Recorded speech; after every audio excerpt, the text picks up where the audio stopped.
Aye, you look really happy today." Mr. Murphy's old buddies laughed as he marched out of the building after the Sunday Mass. "Any guesses, fellas? I'm going home to tell my wife to get ready to send our eldest daughter, Rebecca, away." "Send Rebecca away?" "Yup, I just met an old friend whose son is seeking a bride. He joked about us going from just friends to relatives. I thought it was an amazing idea. I'm running late, pals. Gotta get things ready for my girl's wedding." Mr. Murphy was chirpy and excited on his way home, dreaming about his daughter's marriage. But what did he see as soon as he entered the gate? Rebecca was sneaking out to the dumpster to dispose of something. He was about to find out that it was a pregnancy test kit, and the result would shock him even more. What is Rebecca doing at the dumpster? What's she hiding? Mr. Murphy wondered as he quietly crept behind the wall and watched his daughter toss something wrapped in tissue paper into the bin. After Rebecca returned inside, her dad walked to the dumpster and rummaged through it. "What is this thing?" he pondered as he lifted the pregnancy test kit wrapped in crumbled tissue. Mr. Murphy was deeply shocked as he recognized what it was. He stormed to his house, hoping he was wrong. "Rebecca, come here. What's this? What's going on?" Rebecca turned pale and speechless after seeing the pregnancy test in her dad's hand. Dad, I wanted to tell you. I'm sorry. It was an accident during my camp with my friends." "What the hell? Are you pregnant?" Rebecca's silence answered Mr. Murphy's question. His whole world crumbled under his feet, and he was startled beyond belief. "You are such a disgrace to the family. How could you do this to me? How will I face everyone? People will mock me. What kind of a daughter have you raised? They will laugh." Mr. Murphy furiously marched to Rebecca's room and returned moments later with her belongings. "Get out of my house. Don't ever come back. You don't exist for me." He hurled her suitcase and booted her out without thinking further. "Dad, please allow me to explain." Mr. Murphy slammed the door in Rebecca's face, shutting her out of his life forever. But where would poor Rebecca go? She knew nobody, and her family was her only support. Now even they had abandoned her. Rebecca's pregnancy was the bitter outcome of a one-night stand with a stranger she met at the camp. They parted ways, assuming everything was done and dusted. Unfortunately, her pregnancy symbolized her mistake, which could not be undone because it was too late.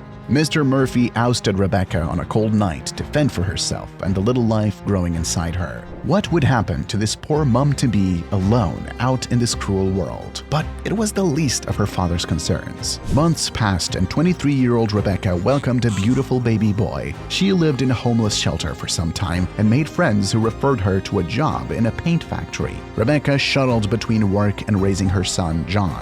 12 years flew by, and she devoted her life to giving her son a promising future. They moved to a trailer, but their world seemed small and cozy, but not for long, as a storm was on its way. Rebecca's race against time to raise her son and give him a happy life had cost her her health. Due to exposure to harsh chemicals in the paint factory, Rebecca's liver slowly started to fail. She did not sense what was happening inside her body until she fell unconscious on the factory premises while working a second shift one day. 911, what's your emergency? A colleague has fallen unconscious. She's not waking up even after we splashed water on her face, Rebecca's colleague replied. Moments later, an ambulance arrived and hurried Rebecca to the hospital. The doctors examined her and found that her liver had been severely damaged by prolonged chemical exposure. Her last resort was to get a donation immediately.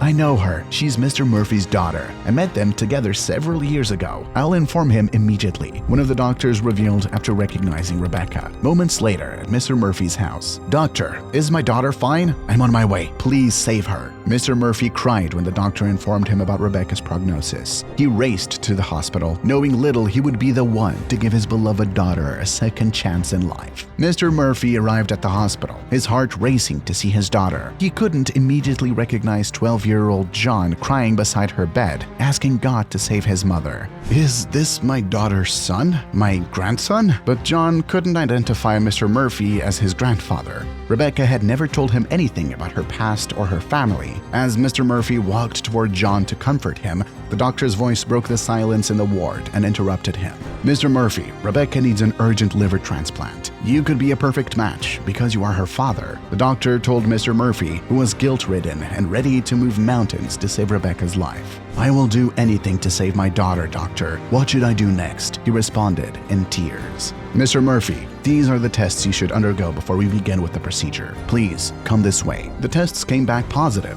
and Mr. Murphy was told he was healthy for organ donation. Soon, the operation was underway, and after 28 hours, Rebecca regained consciousness. The doctors congratulated her and said, "Miss Rebecca, he saved your life." Curious to meet the person who rescued her from death, Rebecca turned to the side and saw her father on the bed nearby. She could not believe her eyes and called out to him, melting into tears after seeing him closely. "Dad?" she whispered, tears gushing from her eyes. "Dad, Daddy!" Mr. Murphy regained consciousness and turned around. He was delighted to see his daughter alive and away from the clutch of death. Rebecca and her father kept staring into each other's eyes, conveying 12 years of their agony through tears. "I'm sorry, sweetheart. I'm really sorry. Please forgive me for letting you down. And you have raised such a wonderful son, my dear," he whispered as Rebecca smiled tearfully. "Mom, who is he?" John chimed in curiously. "He is your grandpa. Please go hug him on my behalf, dear." John thanked the Almighty for saving his mother's life and ran to his grandpa. "Grandpa, where were you all these years?" he cried.